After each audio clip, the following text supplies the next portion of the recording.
Ryan Reynolds here from Mint Mobile. I don't know if you knew this, but anyone can get the same premium wireless for $15 a month plan that I've been enjoying. It's not just for celebrities. So do like I did and have one of your assistants switch you to Mint Mobile today. I'm told it's super easy to do at mintmobile.com/switch. Upfront payment of $45 for 3-month plan, equivalent to $15 per month required. Intro rate first 3 months only, then full price plan options available. Taxes and fees extra. See full terms at mintmobile.com.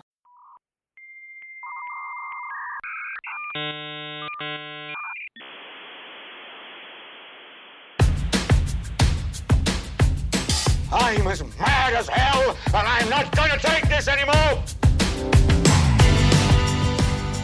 Hey guys, welcome back. Today's guest is Lillian Kreppel, the executive director and co-founder of the HPV Cancers Alliance. I met Lillian several years ago. She had anal cancer, which is a thing, and it's awkward and it's weird, but we talk about it because we have to talk about it.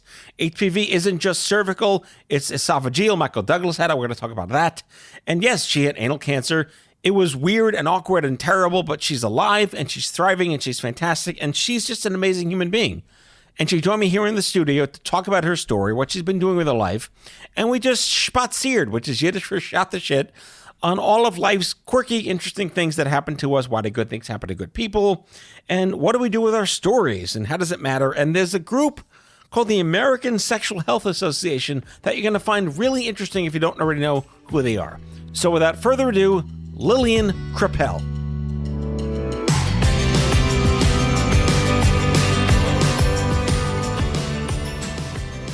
I'm thrilled to see you, just in general. Me too. We've been ships in the night. We kind of saw each other. We've stumbled upon each other recently. Yeah. I've known of you. We've talked a million times, but this is the first time we're like schmaltzing, spaziering in person here. Be a little Jewish, get the ch going. I don't know. It's not. I'm not like that. No. Well, welcome, Lillian Kreppel. Is it Kreppel? Yeah, you said it right. Not yeah. Kreppel. No. Did you get that? My father was Kreppel. My mother was Kreppel. Kreppel and Kreppel. Kreppel, yeah. So, Kreppel. Yeah. So, wait, Kreppel or Kreppel? Kreppel. All right, but your dad was Kreppel. Ah. That's a tough last name to live with, Mr. Kreppel. Yeah, I know. Sounds like he was a cop. He was a sergeant, and then he became a lawyer. Wow. Yeah. That's pretty awesome. Yeah. Was he first generation American? I think so. Shouldn't you know that? I should. There's a lot I should know. I think he was first generation because I was second. Yeah. Well, to the listeners, we are recording on Christmas Day, which is ironically also the first night of Hanukkah. I don't know the last time that coincided in any calendar, but that's pretty cool that we get a double trouble day here. Are you doing Chinese food tonight? Because we do Chinese food tonight. I don't like Chinese food, believe it or not. I'm going home to make my chicken, what is it called? Oh my God. No, it's the piccata, chicken piccata. Chicken piccata. Okay, so Italian food on Christmas Eve for Jewish people. Yeah. So Chinese or Italian. Right. I'm in favor. I'm all in. Yeah. I got it. So are you Jewish? Are you Jewish? Or are you Jewish? Huh. Just Jewish. Good old regular in the middle. Yeah. Okay. Yeah. So do you have like two plates, like the milk and the meat? No, I was brought up that way. My parents had a kosher home, and I screwed it up by bringing McDonald's in. My mom brought out the paper plates. I have family where the husband is Orthodox, but the wife is off-orthodox. I don't know how that works. No, well, when he goes away, she has whatever she wants to eat. And when he comes home, you never know she ate other things that shouldn't be in the house. Well, the Orthodox, it's more than just the food. It's a whole, like, you can't do anything on Saturday. It's a whole, a lot of rules. Too much. A lot of rules. I'm more of the origins of Judaism, which is Kabbalah, if you know that stuff. I kind of clung to that more than I did to, like, follow the sins and the rules and the milk and meat stuff. Yeah, I don't cling to any of this religion stuff. It's really, I'm not into the. Yeah. I cling to my shoes. I have lots of shoes. That's the best choice. Men don't do that, but that's a good thing to cling to. Are you a native New Yorker? I'm from New Rochelle, from Westchester, but I was born in New York City. Okay, so you are a native New Yorker. I am born at Mount Sinai. And you still live in the city?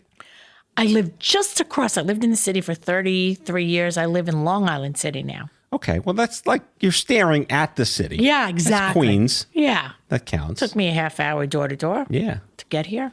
And you went to New Rochelle College? New Rochelle High. New Rochelle High School? Yes. How did I know that? I must have studied something on LinkedIn. I don't know. You probably did. That's pretty good then. So where did you go to school? You're good. You're good. You get prepared. I went to University of Hartford. Hartford. Very nice. But if I say it fast, it could be Harvard. I always get confused. There's Hartford, there's Harvard, there's Stanford, Stanford. Right. No. I went to What the hell's wrong with people? UHA. Yeah, exactly. I did see that you had, you're akin to me, you have a BA in comms. Mm-hmm. I have a BA in music. a lot of fun that came in handy, didn't it? Well, Hartford had a school called the Hart School of Music. It was very well known. Yeah, but you wound up working in sales, I saw. Yes. You are like, I just reading like your pre-cancer fuckery LinkedIn backstory. You were like mad sales. Yeah, I was mad sales. Tell me about that. So I worked in the event business and then in the hotel business, corporate sales until 9/11. I was here on 9/11 and I knew I was going to lose my job like a week later because nobody was coming into the city. And then I ended up working for Broadway, the theaters, Schubert organization. And what I did was I sold shows to groups. So if Colgate had, or if a certain organization, company wanted to bring their people, to their annual, whatever it is, outing, I would have to go to every Broadway show and see what I'm going to recommend. Poor you. Poor me. Oh, alas, I have to go see Broadway shows. Oh, you can't. I saw Wicked before it was on stage. I saw it when Idina Menzel and Kristen Chenoweth were practicing. That is awesome. Yeah. That's a way back machine. 20 years. Yeah. So, and then I worked for a gym, a very well-known gym, Equinox. Okay, I know them. And I did sales for them, and I loved it. So wait, I'm not a sales guy, but what is your sales approach? Did you study like sales manuals? Did you read books that teach you? Or you're just like congenitally chutzpah enough to get what you want? Yes, I did. And I did. Even, we had quotas, and every month at the gym, we had to hit a certain quota. And we were working the last 4 days of every month, 9 to 9. And the last hour of the last month, I needed one more sale. And I coaxed the garbage man who was putting the garbage away on the street. I'm like, I think you need a membership. And he came into the office, and I got him a membership. And it's like, you got to do what you got to do. Yeah. So I've always been incredibly impressed. One would say, like, yes, I'm a salesperson because I've raised money for nonprofits and try to convince people that it's worthy to do this. But sales to me is this traditionalism. Like you go to a car dealership and someone has to convince you to get in the car, right? And there's a psychological aspect to it. Yep. So you've got the woo-woo in your brain. I think so, but also I'm nice to people. Like I'm not. People know when you're just high and by. I'm not that way. You're guaranteed a holiday card once a year once you do a sale with me. Maybe a birthday card too. But I'm saying like that is a human touch. Yes. That is, I get a holiday card every year from my CPA and from my tax guy and from my insurance guy. It's nice. It is You nice. can use the word retention all you want, but it's the simple things, right? Yeah, 100%. So you still do that to like all your donors get like thank you cards and holiday cards and birthday cards? They get a letter, a thank you letter. Okay. Yeah. So, all right. So we're going to dive into all the crazy shit as to why you're specifically here. I would call this like the store you never chose to walk into and all the crap you're doing that you didn't need to do, right? Mm-hmm. But how did sales... And I'm just in awe of anyone that has this built-in chutzpah to know that they can get somebody else to do something that they wouldn't normally do without you being there. I read that you were diagnosed early, which, again, can mean nothing because you can still get missed. I was diagnosed early, but they thought it was like the flu. And then 8 months later, it's brain cancer. Yeah. So I want to go into this whole, how did your sort of corporate career and this congenitalness inside you factor into what the hell's going on? Give me the truth. Go. Okay. So I had HPV related anal cancer. And yes, I say it. I even say it while eating because listen, this is a real thing. And the only way we're going to destigmatize is to talk about it. So 7 years ago, I had some symptoms, which was itching and a little bit of bleeding, not a lot, but it was consistent. And unfortunately, a lot of times when men or women have these types of symptoms, when they do go to the doctor, it's diagnosed as hemorrhoids without even being examined. It's like, oh, you have hemorrhoids, take some cream. And then unfortunately, I see these people end up at stage 3, 4, and then dying when nobody should die from HPV-related cancers. So with me, I went to my gynecologist. I knew I had HPV. I got diagnosed in my 20s with HPV. You go back to the gynecologist. They do something called a colposcopy, which is a further look at your cells under the microscope. They send it out, and then you're clean, quote unquote, you're good. It's not showing anymore. That doesn't mean you don't have HPV. It's just a very sneaky virus that lies dormant. But in this case, you're good, but you're good till you're not good. Right. So had these symptoms, went to that gynecologist, and she said to me, she did a rectal exam with her finger. It's called a digital rectal exam. And they're all supposed to be doing it, and they don't, and that's an issue I have. This is primary care, or this is specialty? GYN. Okay. So she said I was fine. And I'm like, I don't think so. And then I went to the next doctor, my gastroenterologist, and he did a rectal exam with his finger, and then he did an anoscopy, which is an instrument. And then he looked at me and said, he didn't look at me. And he said, we have to do a sigmoidoscopy tomorrow. And I was like, what's that? A lot of oscopies. A lot of oscopies. And he's like, well, we just have to look at that looks at the anal canal. Because when you do a colonoscopy. It goes all the way up. Exactly. It bypasses the first few inches of the anal canal. It's just the first exit. Yes. Not the whole on-ramp. Right, exactly. So sure enough, he came over to me after we did it and he said, hey, it's not the best news. And I have never... What a great way to start a sentence. Right? I've never had... I don't even get the flu. And he said, yeah, you have cancer. I'm like, how do you know? We didn't get the biopsy back yet. He's like, well, I can tell. And then he said, but it's treatable. So I went with treatable. I did not get hung up on this. I was like, okay, treatable. We're going to go into action and we're going to treat it. You're in your early 50s at this point. 52. Yeah. Mm-hmm. Okay. 53. Not that there's a good time for it to happen. 53. Yes. Mm-hmm. Yeah, younger than most. A lot of them are getting it in their mid to late 50s and early 60s. Pioneer. You're a trendsetter. I am. I sure am. Like if you would have told me that I wouldn't be known, like you look me up and I'm the face of an asshole, I would have never known. My goodness, I don't think those words have ever been said on the show before. My goodness, the face of an asshole. One might go like full on political with that euphemism. Yeah, exactly. I keep hearing like there was such a grotesque lack of empathy. Is that true the whole time? So I actually had really good care and treatment, but I do speak with many, many people who are patients who from around the country who are not getting the same care. And when you just mentioned lack of empathy, for example, I know a woman who was examined and she was on all fours. That's not how you should be getting examined, but she was. And the doctor told her she had cancer and she turned around and said, can I get off the table so you can talk to my face? Wow. That's just one. Yeah. The other thing is, I have to say that HPV has not been on people's radars nor the doctor's radars. And the thing is that because the vaccine came out in 2006, most... And that would be Gardasil.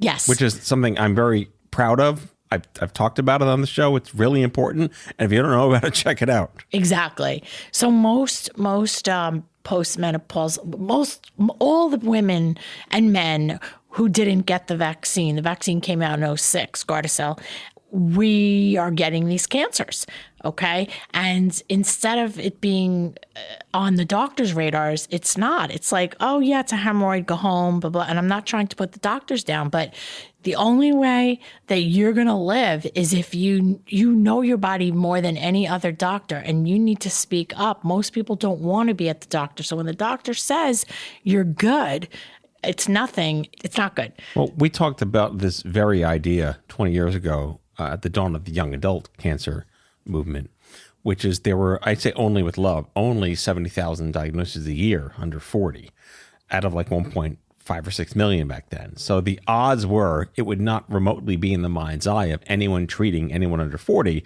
that this could be something serious. Mm-hmm. And can you square a circle that's a fair argument to make? It wouldn't normally be in the mind's eye of a pediatrician or someone, a college doctor, to look at me, at 21 and say, oh, your headaches, you're probably fine. Then think there's a tumor growing in your brain. We really had to kind of rationalize sort of the sociology of that. That I read that there's 10,000 cases of HPV a year in America, and what percent is cervical, what percent is oral, what percent is anal.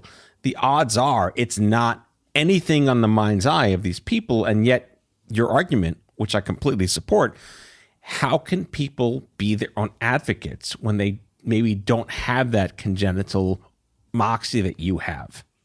So for me, I think that people have to trust in themselves, in that if they do know something's wrong, feel something's wrong, they know their body, that they just have to speak up and go for another opinion, go for a third. I have a woman who went to a New York City gynecologist, and they missed it. A few doctors missed it. She finally found out she had anal cancer. She went back to that GYN who missed it. And that GYN has a poster of all women's cancers, nothing about HPV. And the woman I know said, hey, you missed it. I have anal cancer. And the doctor said, well, I can't help it if you had anal sex. That's not my area. That was wrong on so many levels. That is wrong. Because A, it's none of your business, and that's not how you get anal cancer, okay? And so it was just wrong on so many levels. These are the things that we're trying to combat. But I think that, here's to answer your question. Somebody that knows something's wrong, then they should speak up. But Matt, there's cases like my partner, actress Marsha Cross. She had no symptoms at all. She was just going in for a regular exam. So the doctor older doctors are doing the rectal exams. Mm-hmm. And that's a full pelvic exam. The GYN should be doing a rectal exam. And she found it. She's like, I don't like what I'm feeling. There's an induration here. It's a hardening. So I think that you just have to, it's your life, you got to speak up. Well, let's take a quick break because I want to get back to what you chose to do. Either you won a bet or you lost a bet to get into the nonprofit space. So we'll be right back after these messages from I have no idea who, but I hope the ads are okay.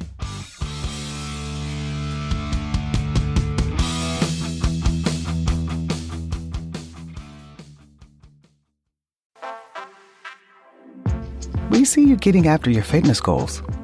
But what about those money goals?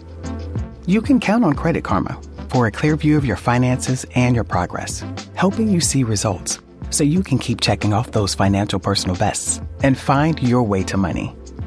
Progress never felt so good. Download the Intuit Credit Karma app and start achieving your money goals today. Intuit Credit Karma. Karma you can count on. Craving your next action-packed adventure? Audible delivers thrills of every kind on your command, like Project Hail Mary by Andy Weir, where a lone astronaut must save humanity from extinction, narrated with stunning intensity by Ray Porter. From electrifying suspense and daring quest to spine-tingling horror and romance in far-off realms, unleash your adventurous side with gripping titles that'll keep you guessing. Discover exclusive Audible originals, hotly anticipated new releases, and must-listen bestsellers that hook you from the first minute. Because Audible knows there's no greater thrill than the one that speaks to you. Discover what lies beyond the edge of your seat. Start your free 30-day trial at audible.com/WonderyUS. That's audible.com/WonderyUS.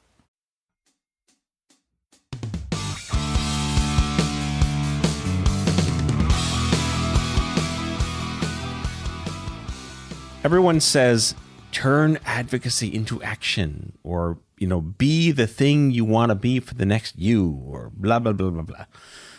Did you find any resources when you were going through this? I did. Okay, tell me. I did. So with me, a lot of people, I've spoken to a lot of patients, they don't want to know about it. They're going to tell people it's not anal cancer. They're going to tell people it's stomach or it's something. Colon or yes, something? Exactly. Yeah. But I was like, no. What is this? What am I doing with this? Read the Farrah Fawcett book because she died of anal cancer, and her friend, Rod Stewart's ex-wife, I forgot her name. Her name escapes me right now, but she wrote the book and started the Farrah Fawcett organization. And then I started Googling, and lo and behold, who would know there's such a thing as the Anal Cancer Foundation right here in Brooklyn. And I contacted them, and we've been expecting you. Exactly. And Justine is one of the siblings. There's 3 siblings who created the organization because their mother, who was healthy like me, died at age, I think, 52 or 3 of anal cancer when she had HPV and the cells were burned off, and she thought she was good to go. Right. And then all of a sudden she was stage 4 and didn't have symptoms. So they created this foundation. But I did have resources because I looked for them. And because... And you got lucky on Google, I suppose, too, then. I got lucky on Google. I got lucky with my doctors at Sloan Kettering. They were amazing. When my oncologist walked into the room, I was like, how old are you? You look like you're 12. But he was absolutely fantastic and gave me his cell phone number. And a lollipop? not a lollipop. No. But they were just incredible. So I did have resources, but really, I'm in New York, Yeah, but I would say it's rare. I'm by the time this show publishes, I'll have written an article called The Google Slot Machine of Health Outcomes. Lots of jargony crap there, but we talk about my jargon. I live in the sub-basement way below where we're talking right now, and that part of my job is looking at the jargon of the industry, which is, they say now, something called social determinants of health. Yes, right? Yes. And all that means is it's the crap that makes you have more crap or less crap. Right. That's right. But what I've seen missing from all of that narrative is that search engines are a huge determinant of your fate and fortune, because you may not find a resource that you need, or you might, because the algorithm doesn't care about anything except selling you ads. And if you found a resource on Google, you hit the slot machine. You got 000 or Triple Crown or whatever it is. It might not have been as addy back then. Yeah. This is pre-Cambridge Analytica. Yeah, exactly. So when did you decide, oh my God, I need to start my own thing?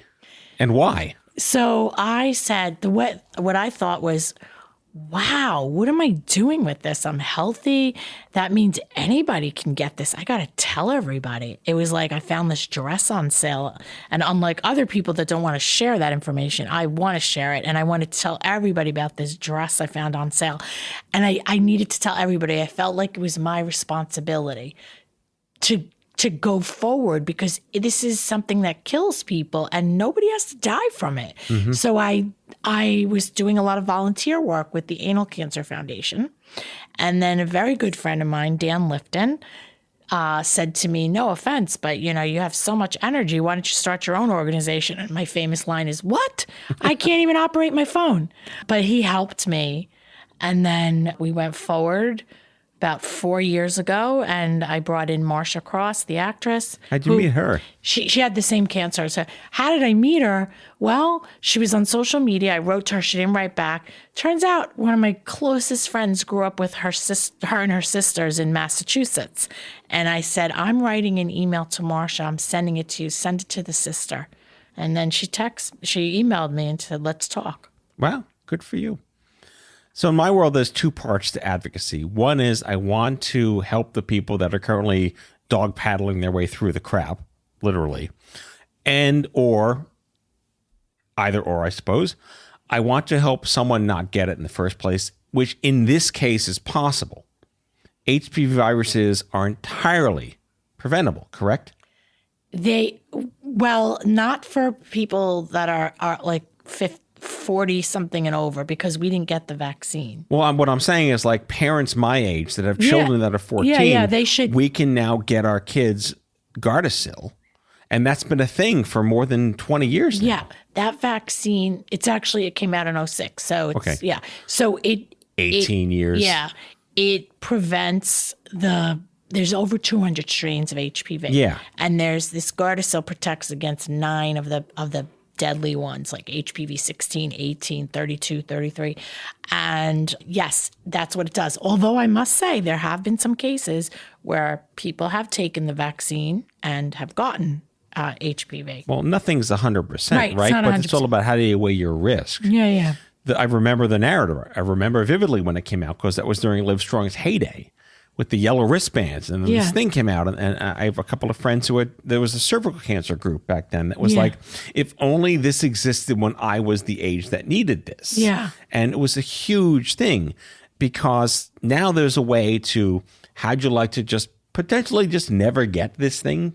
You know, odds are you'll never get it if you do this now. Right. And that happened at the same time as a groundbreaking medicine came out for CLL called Gleevec, which basically cured chronologic myelogenous leukemia. Again, acronyms and words and whatever syllables.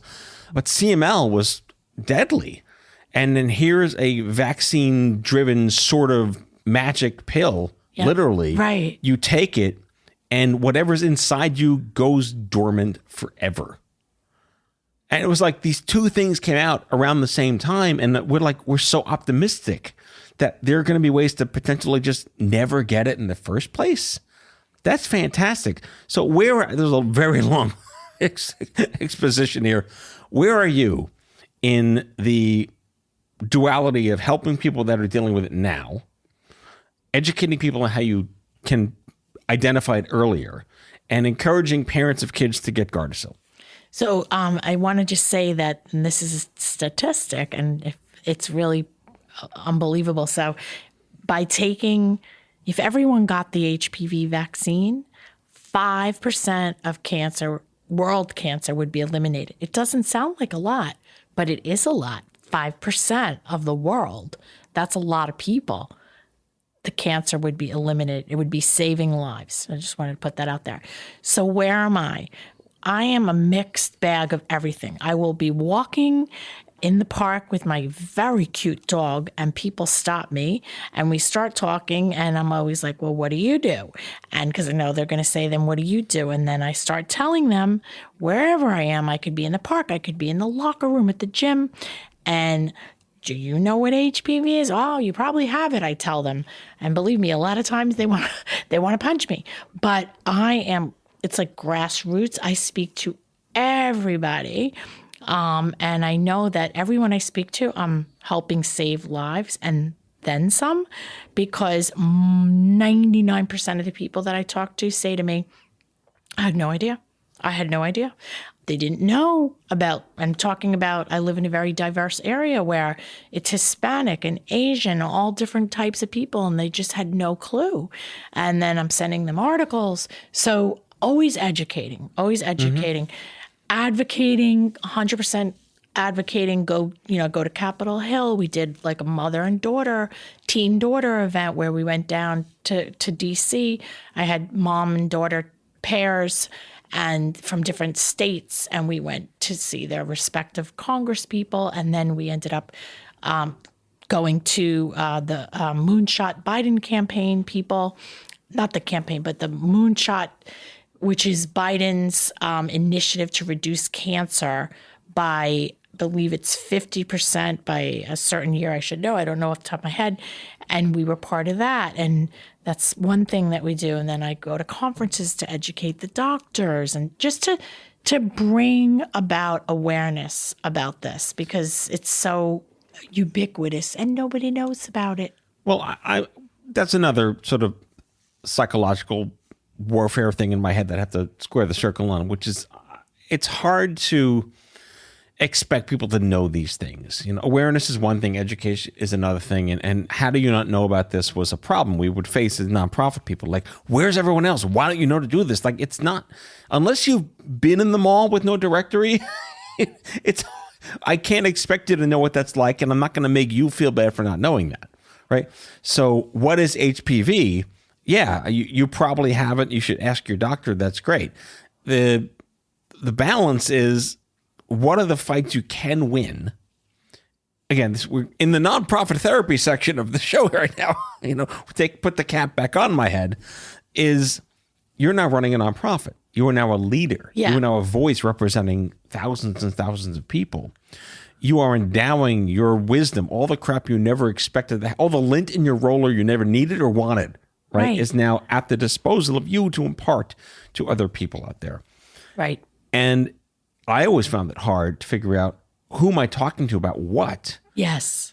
And again, in similar fashion, young adult cancer, again, it's pan-fuckery. It's wherever in your body it is. It's about the age you are and how, again, it's not fair to expect doctors to know it's there the day you're diagnosed, right? How do you balance out who you're telling what? Because you can't tell a 28-year-old or a 18-year-old, hey, be aware of your body. That's okay. But then you're at the mercy of doctors who may not take you seriously, but you can't blame the doctors. You see what I'm saying? Where are you at with that? So one of the things is when you see a doctor, whether it's an internist or gynecologist, there's always that intake form. And there's a million questions on there. But there's nothing about, have you been diagnosed with HPV? So that's like one of the things I would love to have changed. Where That seems simple enough. Right. I don't know if it's that simple. That's one of the things that should be there. But another thing is the gynecologists, and that's just something we're working on as well. The anal area is part of a full pelvic exam. Mm-hmm. And it drives me insane when my friends who know what I went through are asking their doctors to do it. And their doctors are like, yeah, you don't need that. Really? You're going to toy with my friend's life? Like, yeah, because you don't want to do it? And I tell my friends, don't ask. Go to somebody that does it. So it really bothers me. A lot of people never even heard, a lot of women never even heard of it. So I don't know. Am I answering your question? In a sense, yes. I also remember when Michael Douglas revealed that he had HPV in his esophagus. It blew. No one understood that it's not just cervical, because it was like it started with cervical cancer. That was where the big thing was, prevent cervical cancer with Gardasil. And then it moved to gynecologic. Like you said, the entire undercarriage was at risk for women and men. And then Michael Douglas was like, you can get it in your throat too. You can get it in your throat, the back of the throat, the tongue, in epiglottis. And by the way, sorry to say this, but I just came from a big conference called International Papillomavirus Conference in Scotland, and I met a man who's 64, and he had penile cancer. Wow. Had no Is that HPV related? Yep. There you go. HPV causes another box to tick. 6 cancers, and he had to have 2/3 of his penis cut off. I think half the audience just fainted. Whoever's left, please stick with us. So how's your health now? My health is good. Everything's really good. I never got sick once from any of the chemo or radiation. I was in a lot of pain at the end, and I was on a fentanyl patch for a month. But I did really well. Are there cases where this has to go to ostomy? Yes. Yeah. Yeah, when they're in later stages. Mm-hmm. I have a case. I have this patient, because I do speak to patients a lot, no matter where I am, even if I'm on vacation. I know this woman who was cured of anal cancer. And the next thing you know, she tells me it came back. And I said, what do you mean it came back? Weren't you getting monitored? Weren't you going for tests every 3 months like I did? No, my health insurance lapsed. And I was like, oh my God, there's ways you can get financial aid. It drove me insane that the cancer came back. This is a story you've heard many times because the insurance, she didn't have health insurance. Oh God, that's a separate show. We can hit on health insurance. And we are recording this within a month of that guy getting murdered. So that's a separate conversation for sure. Yes. We are a nation in grief, and a cry for help is coming from everywhere. Yeah. Yeah. Let me ask you about the American Sexual Health Association. I saw you were affiliate. That intrigued me. ASHA. Yeah. No, we actually have, Matt, believe it, we have a whole group of mission partners we call. And ASHA, American Sexual Health Association, is one of them. So, for example, the Farrah Fawcett Organization, HPV and Me. And these are all a bunch of organizations, some nonprofit, some for-profit, that want the same thing at the end of the day, which is to save lives. And we have the same focus. Nobody's in competition, and we share and amplify each other's messages. So they're one of our mission partners. I like to see them in coalitions actually work. Oftentimes, it's rare they do. So I'm very happy to hear that this is something that's functioning. Well, when I say functioning, asterisk. Yeah. When I say functioning, it's like if we have something big to say or report, we're going to let our partners know. And then we're also asking them, hey, do you want us to cross-pollinate and put on social media what you guys are doing? So the HPV Cancers Alliance is your organization. What's the website? HPVCancersAlliance.org. That's plural. Cancers. Yes. Okay, we have to emphasize. Yeah. Plural. We'll put a link in the episode description. HPVCancersAlliance.org. Or is it? Are you checking your own nonprofit website right now? I think it's plural. I think it's cancers.org. Because you're making me think here. Like, oh my goodness. I'm the founder of something.org. No. It is, it's HPVCA.org. HPVCA.org. That's the short version. Yeah. HPVCA.org. Got it. Yes. We'll put a link in the description. But it either is way. HPV Cancers Alliance. You got me thinking for a minute. So what are the top programs that you guys do over there? Yeah. So couple of top programs are, one is when we go to DC every June, we go to the Hill and we advocate. Last year we did moms and teen daughters. This year we're going to do a different demographic where we speak to the legislators. I'm not sure what's going to happen with the Moonshot initiative now that Trump is... Whatever's going to happen to it will have happened already by the time this publishes. 100%. Another initiative is Pride. We have a booth at Pride in New York City. We're going to be expanding on that by doing, I think in DC, World Pride Day, and maybe Palm Springs, I'm not sure. And then another big initiative that we just did, our first one, is called Emerging Science Webinar Series, where we had top doctors in HPV oncology, we had they were all oncologists, but they were a gastro, a gynecologist, an oropharyngeal, top doctors who talked about the latest immunotherapies and clinical trials. So the next one is going to be about prevention. So we're doing series on that. There's a whole bunch of programs. We're working with corporations as well. That's important stuff. Yeah. That's a whole lot to pack into an episode, but we're going to end with my favorite segment, which is, what would AI say about you? And as an aging Gen Xer who doesn't trust anything where the Terminator is nonfiction, I did ask the robots, if Lillian Kreppel were a mix of TV characters, who would she be? And it's not Marcia Cross. What did the AI say? Oh, am I supposed to guess? You're supposed to guess. If you were a TV or movie character across the last 20 years, who would you be? I was going to say Lucille Ball. No, 20 years. I'll give you a clue. It's within the last 20 years. Last 20 years. Technically the last 30 years, but it's a balance of both 20 and 30 It's a woman? Yes. Okay. And she played two separate characters on two separate shows. All right. But it thinks you're her as both characters. Really? That's your final Okay, clue. don't tell me. Don't tell me. In the last 30 years. Okay, it could be. Got to play the Jeopardy theme here. Oh my God! Can you give me another clue? No. That really? No. Come on. I No, can't. that's the game. Oh, I don't know. Okay, you are Julia Louis-Dreyfus Oh my as God! Selena that's so- Meyer and Elaine Bennis. And here's why. Like Elaine, Lillian probably has no patience for nonsense or bad dancing and could easily dominate a room with her clever one-liners, relatable awkwardness, and that signature, "Are you kidding me?" while pushing Jerry Seinfeld aside saying, "Get out of here." AI is AI unbelievable. did the right thing. Yeah, that's so cute. Yeah. So all that said and done for today, because again, Yeah. this will air in several months. Yeah. Merry Christmas, Happy Hanukkah, Happy Holidays, Happy New Year, Happy Kwanzaa. Happy Kwanzaa, Festivus Festivus. for the rest of us. Right. All that said. All right, friends. Lillian Kreppel is the executive director and co-founder of the HPV Cancers Alliance and a 7-year anal cancer survivor, kicking ass every day.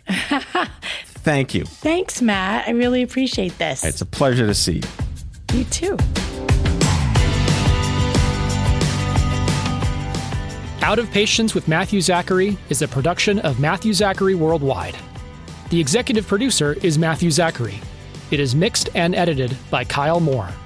If you like the show, ratings and reviews are always welcome wherever you get your podcasts.